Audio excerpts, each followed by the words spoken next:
चोर बना महात्मा। एक बार की बात है, एक गांव में एक चोर रहता था। जब वह मरने लगा तो उसने अपने बेटे को बुलाकर एक नसीहत दी। अगर तुझे चोरी करनी है तो किसी गुरुद्वार, धर्मशाला या किसी धार्मिक स्थान में मत जाना, बल्कि इससे दूर ही रहना।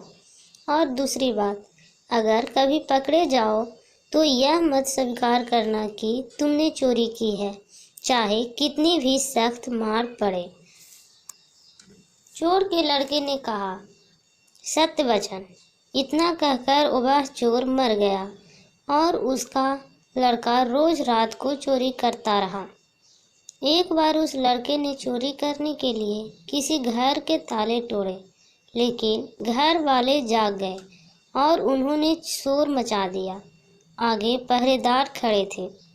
उन्होंने कहा, आने दो, बचकर कहाँ जाएगा। इस तरफ घर वाले खड़े थे और दूसरी तरफ पहरेदार। अब चोर जाए भी तो किधर जाए। वह किसी तरह बचकर वहां से निकल गया। रास्ते में एक धर्मशाला पड़ती थी। धर्मशाला को देखकर उसको अपने बाप की सलाह याद आ गई कि धर्मशाला में नहीं जाना, लेकिन वह अब करे भी तो क्या करे। उसने यह सही मौका देखकर धर्मशाला में चला गया। वह बाप का आज्ञाकारी बेटा था, इसीलिए उसने अपने कानों में उंगली डाल ली, जिससे सत्संग के वचन उसके कानों में ना पड़ जाए। लेकिन आखिरकार मन अड़ियल घोड़ा होता है, ये जिधर से मोड़ो उधर ही जाता है। कानों को बंद कर लेने के बाद भी चोर के कानों में यह वचन पड़ गई कि देवी देवताओं की परछाई नहीं होती। उस चोर ने सोचा कि परछाई हो या ना हो, इससे मुझे क्या लेना देना। घर वाले और पहरेदार पीछे लगे हुए थे। किसी ने बताया कि चोर धर्मशाला में है। जांच पड़ताल होने पर वह चोर पकड़ा गया। पुलिस ने चोर को बहुत मारा, लेकिन उसने अपना अपराध कबूल नहीं किया। उस समय यह नियम था कि जब तक मुजरिम अपराध स्वीकार कर न ले, सजा नहीं दी जा सकती। उसे राजा के सामने पेश किया गया। वहाँ भी खूब मार पड़ी, लेकिन चोर ने वहाँ भी अपना अपराध नहीं माना। वह चोर देवी की पूजा करता था, इसलिए पुलिस ने एक ठगनी को सहायता के लिए बुलाया। ठगनी ने कहा कि मैं इनको मानवा लूंगी।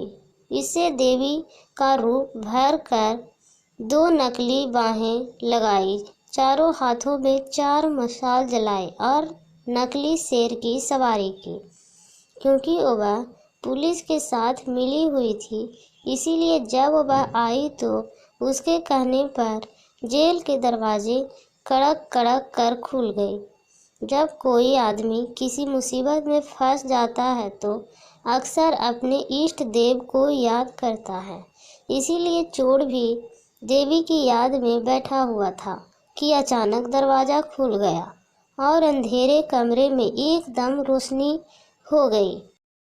देवी ने खास अंदाज में कहा, देख भक्त, तूने मुझे याद किया और मैं आ गई।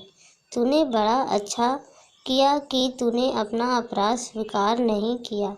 अगर तूने चोरी की है तो मुझे सच सच बता दे, मुझसे कुछ भी मत छुपाना, मैं तुम्हें फौरन आज़ाद करवा दूंगी। चोर देवी का भक्त था। उसने इष्ट के सामने खड़ा देखकर बहुत खुश हुआ और मन में सोचने लगा कि मैं देवी को सब सच सच बता दूंगा। वह बताने को तैयार ही हुआ था कि उसकी नज़र देवी की परछाई पर पड़ी। उसको फौरन सत्संग का वचन याद आ गया कि देवी देवताओं की परछाई नहीं होती। उसने देखा कि इसकी तो परछाई है।